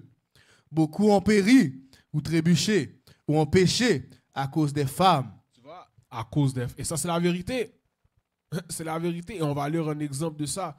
Donne-moi 2 secondes, je vais voir s'il y a quelque chose que je veux dans ça aussi. Tu sais quoi? Relis verset 38 encore. Verset 38. Mais la vérité dure et est forte à toujours, et vit et prévaut pour toujours et à jamais. Continue. Avec elle, il n'y a pas de partialité ou de préférence, mais elle fait ce qui est juste au lieu de tout ce qui est injuste ou méchant. Tous les hommes approuvent ses actes, et il n'y a rien d'injuste dans son jugement. Donc, tu vois, quand ça dit tous les hommes approuvent ses actes, ça veut dire, si tu comprends comment la vérité opère, comment l'Esprit de Dieu opère, then tu sais que si tu as marché dans un aspect de ta vie où est-ce que tu marches, si tu n'es pas dans la sincérité, then tu comprends que s'il y a un jugement qui vient avec ça, ce jugement-là est droit. S'il y a un jugement qui vient de Dieu par rapport à ça, tu comprends que ce jugement-là est droit. Pourquoi ce jugement-là est droit? Parce que c'est basé sur quoi? La vérité. C'est basé sur quoi? C'est basé sur la vérité. C'est pour ça qu'il faut être capable d'être honnête avec soi-même et comprendre, OK, you know what? Si je mess up ici, yo, it is what it is. S'il y a un jugement qui doit venir par rapport à ça, m'apprendre. Continue. Et il n'y a rien d'injuste dans son jugement. Et tu vois, relis ça encore, relis cette partie-là encore. Et il n'y a rien d'injuste dans son jugement. Et il n'y a rien d'injuste dans son jugement. You know what I'm saying? Yo, you can't F with the truth, man. C'est ça que ça dit. Tu peux pas avancer avec la vérité. La vérité, c'est ça. C'est tout. C'est la parole de Dieu. Ça dit qu'est-ce que ça dit. Puis yo, that's it. C'est quel verset? Verset 40. Lis ça. À elle appartient la force et la royauté. Tu vois, à elle, à la vérité appartient la force et la royauté. Vas-y. Et la puissance et la majesté de tous les âges.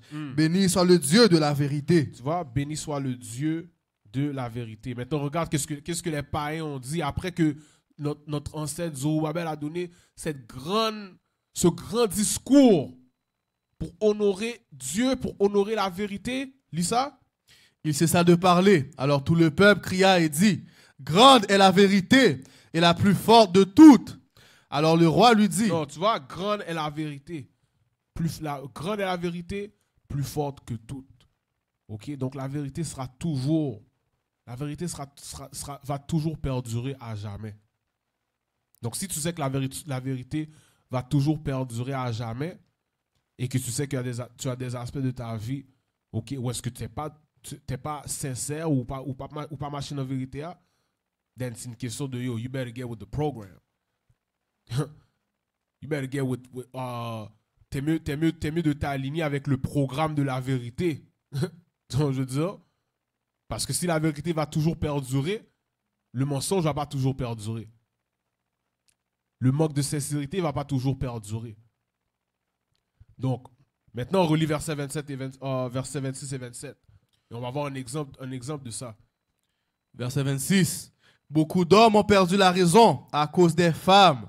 Ils sont devenus esclaves à cause d'eux.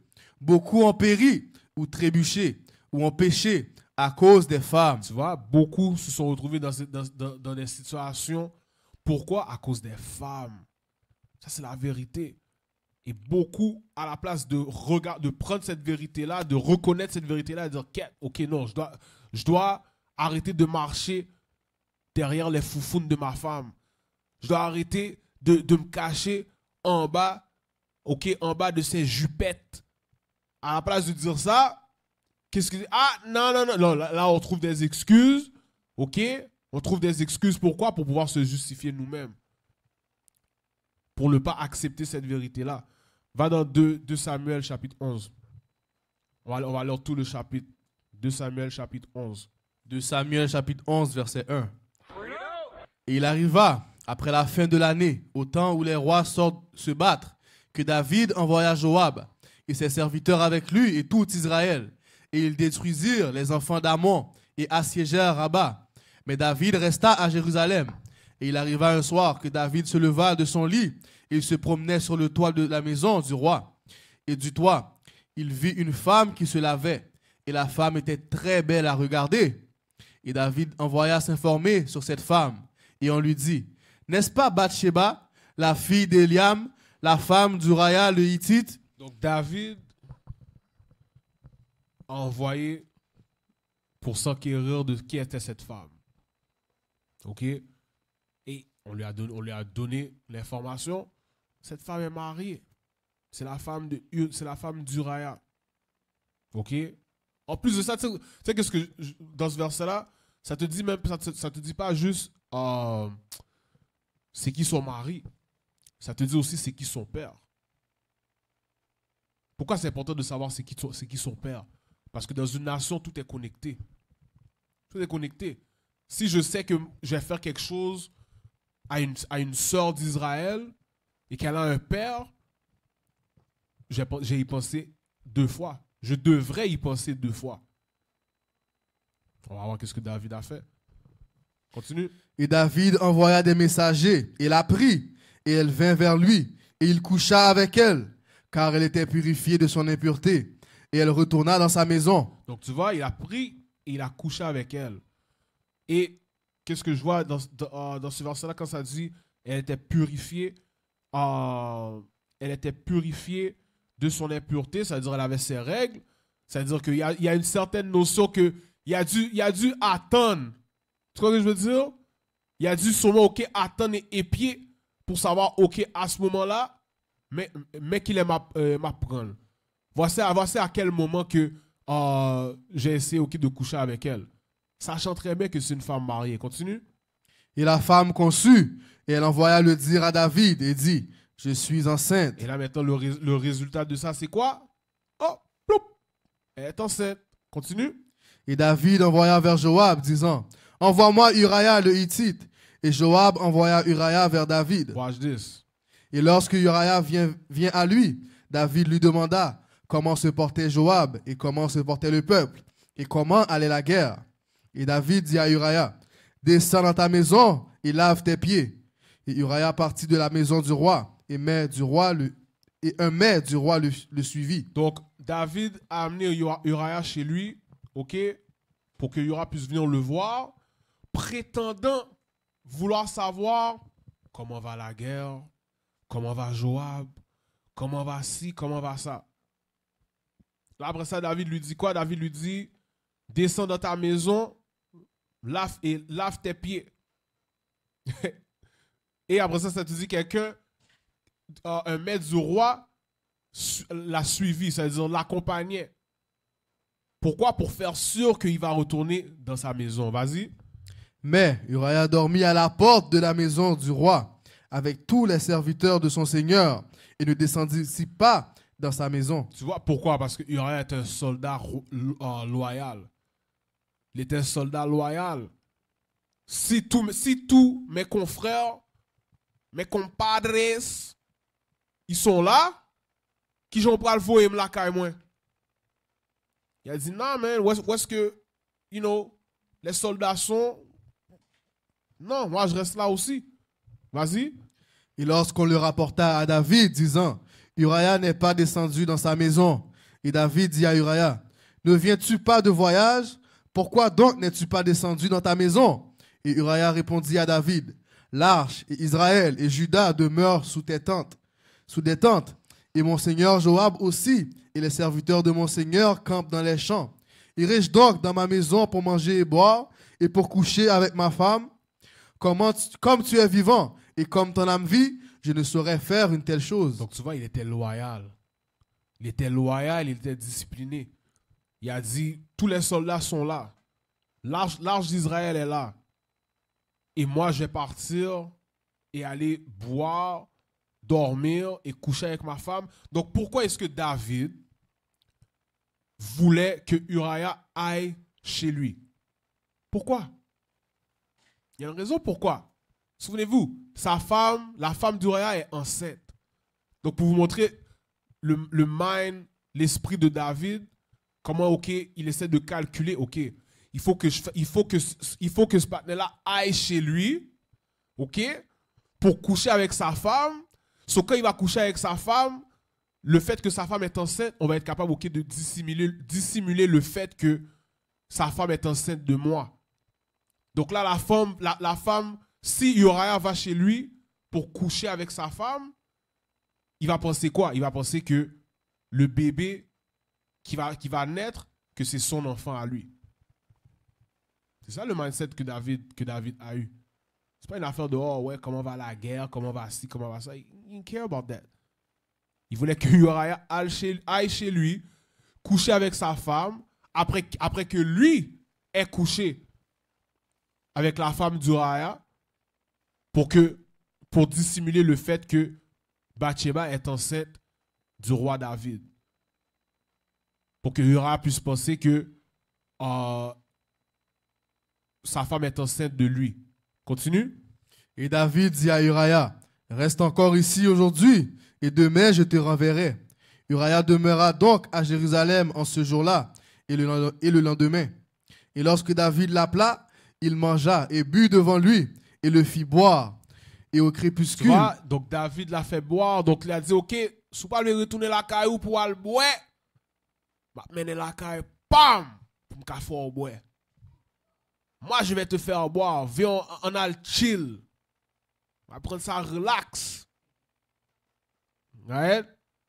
Et au crépuscule, il sortit pour coucher dans son lit avec les serviteurs de son maître, mais ne descendit pas dans sa maison. Donc, tu vois, donc, pourquoi est-ce qu'il l'a fait boire? On déjà, yo, t'es en guerre. Donc, je veux dire, certains, il y a une loi, ok, quand on était en guerre, ok, tu peux prendre, ok, une concubine des autres nations, whatever. C'est pas tout le monde qui ont fait ça. T'en as, ok, que yo, ils décident, ok, non, j'ai pas prendre de concubine, j'ai juste attendre quand je reviens. Donc c'est pour ça que David lui a dit, tu viens juste de revenir, ne viens-tu pas juste de revenir de guerre? Tu devrais aller chez toi, tu devrais aller voir ta femme. Donc là maintenant, il le fait boire en pensant que dans son état d'être enivré, il va penser quoi? Yo, let me go get some. Yo, laisse-moi aller chez nous pour aller voir ma femme. Mais même là encore, c'est pas arrivé. Vas-y. Verset 14. Il arriva le lendemain matin que David écrivit une lettre à Joab et l'envoya par la main d'Uriah. Et il écrivit dans la lettre, disant, placez Uriah à l'avant au plus fort de la bataille et retirez-vous d'auprès de lui, afin qu'il soit frappé et qu'il meure. Donc imagine, yo, je lisais, tu vois, j'ai lu ça 9 à des fois, puis ça juste de me frapper que la lettre que David a envoyée à Joab, il l'a donnée à Uriah. Imagine. Tu sais pourquoi? Parce qu'il a vu comment que Uriah était loyal, il savait que Uriah allait pas lire la lettre. J'essaie de l'envoyer chez lui, il veut pas. Me fait le bois pour qu'il puisse retourner chez lui, il retourne pas chez lui. Ça, c'est un soldat loyal. Donc là, il a écrit, là, puisqu'il voit qu'il ne peut pas accomplir son plan, alors qu'est-ce qu'il a fait? Il a dit, you know what? Yo, I just gotta kill him. Je dois juste le tuer. J'ai pas d'autre choix. Faut me tuer. Et l'ironie du sort, il écrit la lettre pour envoyer ça à Joab. Et l'ironie du sort, c'est à qui est-ce qu'il donne la lettre? Il donne la lettre à Uriah. Pourquoi? Parce qu'il savait que Uriah n'allait pas violer ça et puis ouvrir la lettre. Il savait. Ça, c'est pas quelque chose que tu peux faire. D'ailleurs, quand un roi envoie une lettre, le roi met son insigne, il scelle la lettre. La lettre est supposée être pour la personne à qui la lettre est supposée être. Si tu ouvres la lettre, il y a des conséquences pour ça. Donc, il donne la lettre à Uriah. Et la lettre dit quoi? Verset 15. Et il écrivit dans la lettre, disant, placez Uriah à l'avant, au plus fort de la bataille, et retirez-vous d'auprès de lui, afin qu'il soit frappé et qu'il meure. Tu vois? Mets-le où est-ce que l'endroit est plus chaud. Hein? Où est-ce qu'il y a des drive-by? Où est-ce que yo, nèg, a pop! Puis fais en sorte que yo, ou qui était là pour contre lui. Pourquoi? Parce que qu'est-ce que je veux? Je veux qu'il meure. Tout ça pourquoi? Tout ça pourquoi? Tout ça pour garder secret le fait qu'il a commis l'adultère avec Bathsheba. Donc, vous voyez comment un péché amène à l'autre? Le manque de sincérité, le manque de marcher dans la vérité, comment que ça, c'est un péché après l'autre. Donc, il a commencé avec l'adultère. Et après ça, son mind est allé complètement à gauche pour pouvoir essayer de faire des plans pour dissimuler l'adultère. Là, son plan, quand il a vu ça n'a pas marché, là, on est rendu à un autre level. Yo, faut juste que je tue ce gars-là, bro. Go ahead. Verset 16. Il arriva après que Joab ait observé la ville et qu'il plaça Uriah à l'endroit où il savait qu'étaient les vaillants hommes. Et les hommes de la ville sortirent et se battirent contre Joab. Et là tombèrent quelques-uns d'entre le peuple, d'entre les serviteurs de David. Et Uriah le Hittite mourut aussi. Donc imagine, donc c'est pas juste Uriah qui est mort à cause de cet ordre que David a donné. T'as d'autres soldats qui sont morts aussi. T'as d'autres soldats qui sont morts aussi. Continue. Puis Joab envoya dire à David tous les faits concernant le combat. Et il ordonna aux messagers, disant, lorsque tu auras achevé de raconter au roi tous les faits du combat, et s'il est ainsi que le courroux du roi monte et qu'il te dise, pourquoi vous êtes-vous tant rapprochés de la ville pour combattre?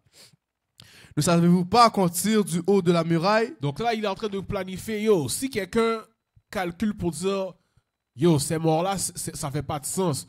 Pourquoi vous êtes approchés aussi proche de la muraille? Vous savez pas qu'ils allaient vous tirer dessus? Donc, je veux dire, c'est comme yo, en temps moderne. Yo, pourquoi tu es descendu dans ce l'aile-là? En sachant, pourquoi tu descends dans un l'aile que tu sais que c'est des nègres bleus, puis yo t'es habillé en rouge, ou pas de connaître les nègres, t'es prêt à le tirer sous? Vas-y. Qui tua Abimelech, le fils de Jérubéchet? N'est-ce pas une femme qui jeta sur lui un morceau de meule de moulin du haut de la muraille et il mourut à Thébèse? Donc ça, c'est un autre exemple d'un frère qui est mort comme ça. Donc encore une fois, la personne aurait dit, yo, ça fait pas de sens. Pourquoi vous êtes approché de la muraille comme ça? Vas-y. Pourquoi vous êtes-vous approché de la muraille?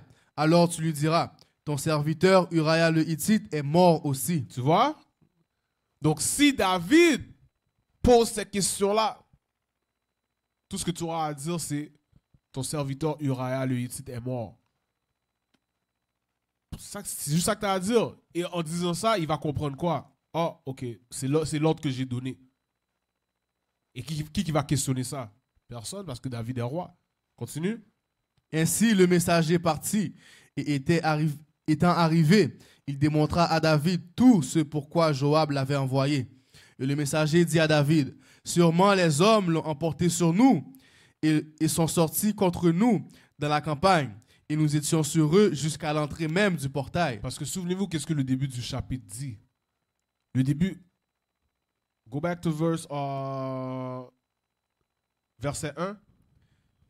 Verset 1. Il arriva après la fin de l'année, au temps où les rois sortent se battre, que David envoya Joab et ses serviteurs avec lui et tout Israël. Et ils détruisirent les enfants d'Ammon et assiégèrent Rabat. Donc tu vois, donc quelqu'un qui comprend que, hey, je comprends pas. Comment ça que les soldats sont morts? Pourquoi ils se sont approchés de la muraille comme ça? Parce qu'à ce moment-là, c'est qui gagnait les guerres? Israël. Donc pour que Israël puisse perdre une bataille, tu sais qu'il y a une anomalie dans ça. Il y a une anomalie dans la stratégie. Il y a une anomalie dans l'ordre. Ben, ça n'a pas fait sens. Tu comprends? Donc Joab, il doit déjà dire au messager, yo, si David demande A, B, C, D, pas besoin d'inquiéter. Juste fait le connaître, Uriah est mort. Et puis il va rien dire. Il va comprendre. Message codé. I got you. He's dead. T'étais avec quel verset? J'avais lu verset 23. Verset 23, vas-y. Lis verset 23. Et le messager dit à David, sûrement les hommes l'ont emporté sur nous. Ils sont sortis contre nous dans la campagne et nous étions sur eux jusqu'à l'entrée même du portail. Et les archers tirèrent du haut de la muraille sur tes serviteurs.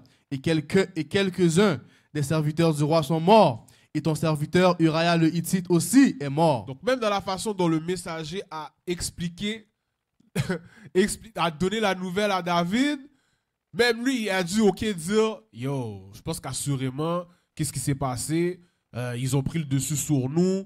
Tu vois, je veux dire, parce que ça, c'est une nouvelle. Quand tu vas, techniquement parlant, tu amènes cette nouvelle-là au roi, le roi devrait se poser des questions parce que ça fait pas de sens. Stratégiquement parlant, ben, ça n'a pas fait sens. Tu t'approches pas d'une muraille, sachant très bien que yon nèg yo pas tirer sous. Mais c'est David qui a donné cet ordre-là. Pourquoi? Parce que le but, c'était quoi? Il voulait tuer Uriah. Continue. Alors David dit au messager, tu diras ainsi à Joab, que cette affaire ne te fâche pas, car l'épée dévore tantôt l'un, tantôt l'autre. Tu vois? Ouais, mais c'est Keto Joab. On est en guerre. Niggas die every day, B. Niggas die every day. Ça que David disait au messager, ouais, mais c'est Keto, non, man. Yo, niggas get shot every day, B. Tout le monde meurt. On est en guerre. Le monde meurt à droite, le monde meurt à gauche. Ouais, mais c'est Keto. Li? Renforce le combat contre la ville et renverse-la. Et toi, encourage-le.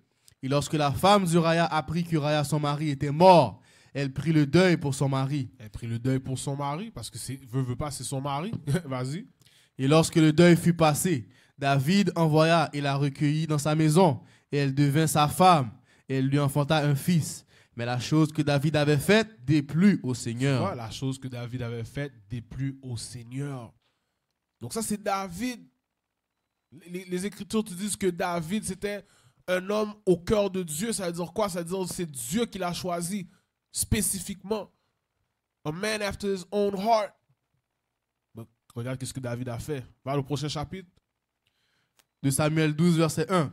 Hold on. Yeah, de Samuel 12, verset 1.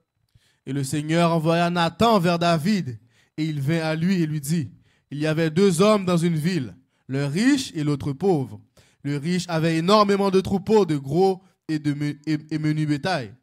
Mais le pauvre homme n'avait rien du tout, qu'une petite brebis qu'il avait achetée et nourrie, et qui avait grandi chez lui et avec ses enfants. Et elle mangeait de ses morceaux, buvait de sa coupe et couchait dans son sein, et était pour lui comme une fille. Et un voyageur vint chez l'homme riche, et il épargna de prendre de son propre menu bétail et de son propre gros bétail pour en préparer au voyageur qui était venu chez lui. Mais il a pris la brebis de l'homme pauvre et l'a préparée pour l'homme qui était venu chez lui. Et la colère de David s'embrasa fort contre l'homme. Donc tu vois, ça c'est le prophète Nathan qui donne un exemple à David, un exemple d'injustice. Et souvenez-vous, David est supposé être quoi? Un juge.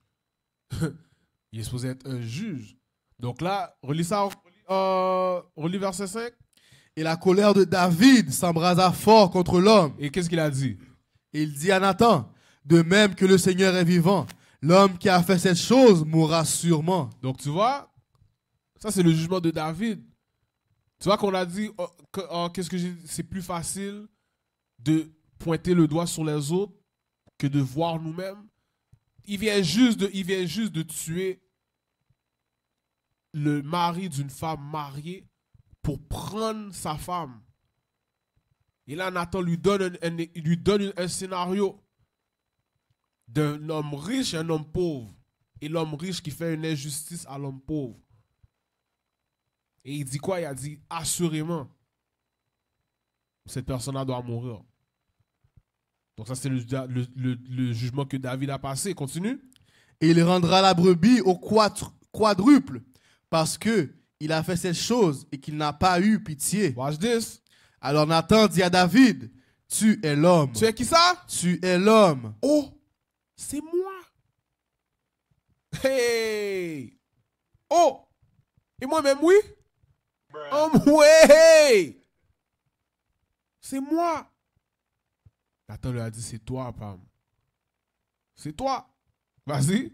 Ainsi dit le Seigneur Dieu d'Israël, je t'ai oint roi sur Israël, et je t'ai délivré de la main de Saül, et je t'ai donné la maison de ton Seigneur, et les femmes de ton Seigneur dans ton sein, et je t'ai donné la maison d'Israël et de Juda. Et si cela t'avait semblé peu, je t'aurais ajouté telle et telle chose. Je t'aurais donné tout ce que tu aurais voulu, vas-y. Pourquoi as-tu méprisé le commandement du Seigneur en faisant le mal à ses yeux? Tu as tué Uriah le Hittite avec l'épée. Tu as pris sa femme pour être ta femme, et tu l'as tué par l'épée des enfants d'Amon. Maintenant donc, l'épée ne partira pas de ta maison, parce que tu m'as méprisé, et que tu as pris la femme d'Uriah le Hittite pour qu'elle soit ta femme. Continue. Ainsi dit le Seigneur, voici, je susciterai de ta propre maison le malheur contre toi, et je prendrai tes femmes devant tes yeux, et je les donnerai à ton voisin, et il couchera avec tes femmes à la vue de ce soleil. Et c'est ça qui est arrivé à David, vas-y. Car tu l'as fait en secret, mais moi je ferai cette chose devant tout Israël et devant le soleil. Tu vois, la vérité va être exposée. C'est ça que Dieu est en train de dire. Qu'est-ce que tu as fait dans le secret, dans l'anonymat, ben ça va sortir au grand jour. Sous quelle forme? Tes femmes vont être violées. L'épée ne partira pas de ta maison. Continue. Et David dit à Nathan, j'ai péché contre le Seigneur. Et Nathan dit à David, aussi le Seigneur a ôté ton péché. Tu ne mourras pas. Tu vois, donc tu ne vas pas mourir, mais tu vas passer par un jugement. Qu'est-ce qu'on va juste de lire auparavant? C'est une forme de jugement, vas-y. Toutefois, parce que par cette action, tu as donné grande occasion aux ennemis du Seigneur de blasphémer. L'enfant qui t'est né mourra sûrement. Tu vois, l'enfant qui t'est né mourra sûrement. Donc ça, c'est un exemple de comment tu peux pervertir ton esprit et arrêter de marcher dans la sincérité, arrêter de marcher dans la vérité. Et toute gloire à Dieu, David, Dieu l'a pardonné. Mais tu vois, il y a la personne, ok, tu peux jamais. Il y a des personnes qui vont lire cette histoire-là et vont dire Dieu a pardonné à David, et même moi, je fais même pas elle. Je vais faire la même chose. Pourquoi? Parce que Dieu a pardonné à David. Ben, t'es pas David, mon ami. T'es pas David. Des personnes qui vont dire oh ouais, Dieu a permis à Moïse qu'il prenne une femme qui n'était pas une Israélite, et même pour le faire même pas elle. T'es pas Moïse non plus. T'es pas Moïse non plus. Ça, c'est des choses qui sont écrites. Cette histoire-là, c'est écrite. Pourquoi? Pour qu'on puisse prendre exemple de qu'est-ce qu'on ne doit pas faire. Donc, imagine quelqu'un qui lit quelque chose comme ça et que l'exemple, son mindset, c'est oh, David l'a fait et même pas le fait le tout. Nah, bro.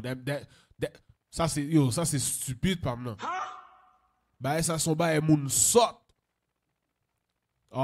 T'es quel verset? On a lu verset 15. Verset 15. 14. Donc, vous pouvez lire le reste du chapitre tout seul. L'enfant est mort. Ok? L'enfant est mort. Va dans Psaume. Qu'est-ce que ça montre aussi? Ça montre que... tu peux me lire Ecclésiaste 12, 13? Ça montre que... Parce que souvent dans le christianisme, ils ont ce concept, oh, Dieu me pardonne, je suis bon, je ne vais pas payer. Dieu te pardonne, mais tu payes quand même pour tes actions. Chaque action que tu fais, il y a une conséquence qui vient avec. Dis ça pour moi, s'il te plaît. Ecclésiaste 12, verset 13. Écoutons la conclusion de tout ce propos.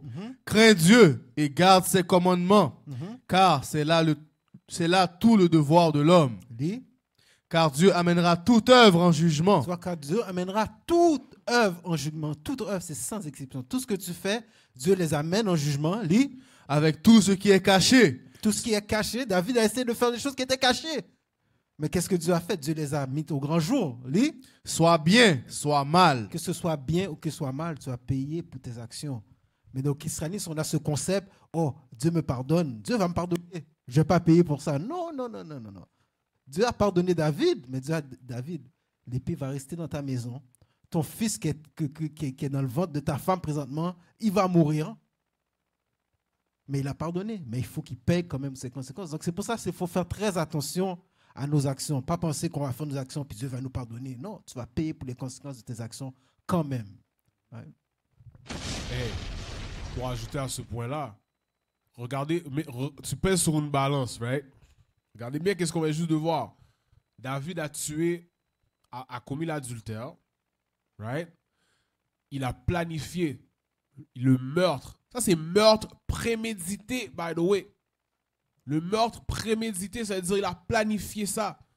Planifié le meurtre de Uriah. Right? Qu'est-ce que Saoul a fait pour que Dieu puisse le rejeter? Est-ce que Saoul a commis l'adultère? Non. Est-ce que Saoul a tué quelqu'un de cette façon a commis le meurtre prémédité? Non. Donc quelqu'un pourrait voir ça. Yo, qu'est-ce que Saoul a fait? C'est moins pire que qu'est-ce que David a fait. Mais qu'est-ce qui est arrivé à Saoul? Dieu a retiré son esprit de Saoul et a mis un mauvais esprit sur lui. Donc c'est pour ça que le péché, c'est pas quelque chose que tu dois jouer avec ça pour dire, oh ouais, bon, ouais, je lisais dans les Écritures, puis bon, moi j'ai vu que David l'a fait, puis Dieu l'a pardonné. Ça veut dire que Yom Ka fait le tout. Non, man. Ça c'est tenter le Seigneur. Hey. Get some help. Get some help. Stop. Dernier verset, dernier chapitre, Psaume 51. Lis le verset. Avant le verset 1, est-ce que tu as le. Qu'est-ce que ça dit en haut? Yeah, ok, lis ça. Psaume 51. Au chef musicien, un psaume de David, lorsque Nathan le prophète vint à lui, après que David était allé vers Bathsheba. Donc, qu'est-ce qu'on va lire dans ce chapitre-là? C'est le psaume que David a écrit, ok, après que Nathan soit venu pour lui dire, c'est toi. Sors fait là, ou à payer pour ça. Lis ça. Verset 1. Et miséricorde envers moi, ô Dieu, selon ta tendre compassion, selon la multitude de tes tendres miséricordes, efface mes transgressions. Nettoie-moi complètement de mon iniquité et épure-moi de mon péché, car je reconnais mes transgressions et mon péché est toujours devant moi. Donc, être capable de reconnaître ses transgressions, c'est important. OK? Parce que est-ce qu'on va avoir des transgressions? On va tous avoir des transgressions. Qu'est-ce qui est important? C'est de ne pas être aveuglé à un point tel que où tu ne veux pas reconnaître tes transgressions, ou encore lorsque tu te fais corriger au sujet de tes transgressions, ou pas venir prendre correction. Continue. Contre toi, toi seulement ai-je péché et fait ce mal à ta vue, afin que tu puisses être justifié lorsque tu parles et être objectif lorsque tu juges. Tu vois, afin que tu sois justifié quand tu parles et trouvé irréprochable quand tu juges. C'est-à-dire, David le jugement que David a reçu de Dieu, il est en train de dire, c'est un jugement qui est juste. Pour ce que j'ai fait, ce jugement-là est juste. Parce que qu'est-ce que David aurait dû recevoir? C'est quoi? C'était la mort. Mais Dieu l'a pardonné. Mais il l'a quand même jugé.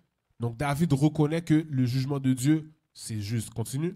Voici, je fus formé dans l'iniquité, et dans le péché ma mère me conçut. Voici, tu désires la vérité dans les forts intérieurs. Tu désires quoi? Tu désires la vérité dans les forts intérieurs. Tu désires la vérité, la sincérité dans les forts intérieurs. C'est-à-dire quoi? C'est dans les recoins de ta conscience, dans les recoins de ton cerveau, de tes pensées. Dieu requiert quoi? La vérité, la sincérité. Vas-y. Et dans la partie cachée, tu me feras connaître la sagesse. Continue. Purge-moi avec de l'hysope et je serai net. Nettoie-moi et je serai plus blanc que neige. Fais-moi entendre la joie et l'exultation, afin que les os que tu as brisés puissent se réjouir. Tu vois, donc même dans le jugement de Dieu, David a prié pourquoi? Pour que Dieu puisse le rehausser avec joie et allégresse. Pour qu'il puisse retrouver la joie. La joie de quoi? Louer Dieu. Louer Dieu. Vas-y. Détourne ta face de mes péchés et efface toutes mes iniquités. Crée en moi un cœur net, ô Dieu, et renouvelle un esprit droit en moi. Tu vois, renouvelle quoi? Un esprit droit en moi. Renouvelle un esprit droit en moi. Ça c'est un chapitre que je pense qu'on devrait tous lire au moins une fois à chaque jour. Donc, plus tes 4 chapitres par jour, tu lis ce chapitre-là à chaque jour. Et tu médites dessus. Tu médites dessus pour comprendre la miséricorde de Dieu, pour comprendre le contexte dans lequel, quand David a écrit ça, ok, qu'est-ce qu'il a fait? Il aurait dû mourir. Yeah. That was so random, but yeah. relis le verset encore. Crée en moi un cœur net, ô Dieu, et renouvelle un esprit droit en moi. Ne me rejette pas hors de ta présence et ne m'ôte pas ton Esprit Saint. Tu vois, ne me rejette pas loin de ta présence et ne m'ôte pas ton esprit. Comme Dieu a fait à qui? Saoul. comme Dieu a ôté son esprit à Saoul. Parce que lorsque le prophète Samuel est allé voir Saoul pour le corriger, la première chose que Saoul a commencé à faire, c'était quoi? Donner des excuses. Donner des excuses. Se mentir à lui-même pour ensuite mentir au prophète Samuel. Donc, est-ce qu'il était sincère? Est-ce qu'il était humble dans ses fautes? Non. Non. Donc, relis ça encore, relis ce verset-là encore. Ne me rejette pas hors de ta présence et ne m'ôte pas ton Esprit Saint. Donc, on a toujours prié pour ça. Que dans nos fautes, dans nos péchés, Dieu n'endurcit pas nos cœurs afin que son esprit se retire de nous. Parce que c'est, encore une fois, c'est facile d'être aveuglé par ses propres pensées. Le cœur est désespérément immoral et trompeur au-dessus de toute chose. Vas-y. Restaure en moi la joie de ton salut et soutiens-moi avec ton esprit de liberté. Lis. Alors j'enseignerai aux transgresseurs tes chemins et les pécheurs seront convertis à toi. Tu vois, alors j'enseignerai tes chemins aux transgresseurs et les pécheurs seront convertis à toi. Ça veut dire parce que tu m'as épargné, là maintenant je peux montrer la voie aux autres pour que eux ne fassent pas la même erreur que moi j'ai faite. Pour que je puisse continuer à être un outil que tu puisses utiliser dans cette guerre. Cette guerre contre Satan, contre le péché, contre les nations. Vas-y. Délivre-moi de ma culpabilité sanglante, ô Dieu, toi Dieu de mon salut, et ma langue chantera à haute voix ta droiture. Continue. Ô Seigneur, ouvre mes lèvres, et ma bouche déclarera ta louange. Car tu ne désires pas de sacrifice, autrement j'en donnerai. Tu ne délectes pas dans l'offrande consumée. Les sacrifices de Dieu sont un esprit brisé. Donc voici le vrai sacrifice. Déjà là, dans ce temps-là, David prophétisait déjà qu'il allait avoir un temps où est-ce que Dieu n'allait pas accepter des sacrifices. Dieu, ceux qui vont servir Dieu vont devoir servir Dieu comment? En vérité et en esprit. Et ça, c'est un exemple. Il va te dire, relis ce verset-là encore. Car tu ne désires pas de sacrifice, autrement j'en donnerai. Tu ne délectes pas dans l'offrande consumée. Les sacrifices de Dieu sont un esprit brisé. Les sacrifices de Dieu, les sacrifices qui sont acceptables aux yeux de Dieu, c'est quoi? Un quoi? Un esprit brisé. Un esprit brisé, vas-y. Un cœur brisé et contrit, ô Dieu. Un cœur brisé, ça veut dire quoi? Ça veut dire tu te sens mal à cause de ce que tu as fait. Ça veut dire quoi? Ça veut dire dans ta repentance, ok, ton cœur est brisé. Pourquoi? Parce que tu as vraiment des remords. Tu as des remords sincères envers Dieu. Ça, c'est ça les sacrifices. Parce que ces remords sincères-là vont amener quoi? La repentance. Ces remords sincères vont amener la repentance. C'est ça le vrai sacrifice. Les vrais sacrifices que Dieu veut voir. Vas-y. Un cœur brisé et contrit, ô Dieu, tu ne mépriseras pas. Fais du bien selon ton bon plaisir à Sion. Bâtis les murailles de Jérusalem. Alors tu prendras plaisir au sacrifice de droiture, à l'offrande consumée et à l'offrande consumée entièrement. Donc dans ce temps-là, avant que Christ vienne et plus abolir les offrandes consumées, David nous laissait savoir déjà, avant même que vous apportiez des offrandes consumées pour vos péchés, la vraie offrande, le vrai sacrifice que Dieu veut voir, c'est de voir vos cœurs brisés, de voir vos cœurs être contrits, de voir que vous avez vraiment des remords pour des choses que vous auriez faites. Lorsque ce sacrifice-là est acceptable à Dieu, là vous pouvez venir amener des bêtes selon les Écritures, selon la loi de Moïse. Vas-y. Alors ils offriront des bouvillons sur ton autel. All right. So that's it. Régime, tu as quelque chose à ajouter?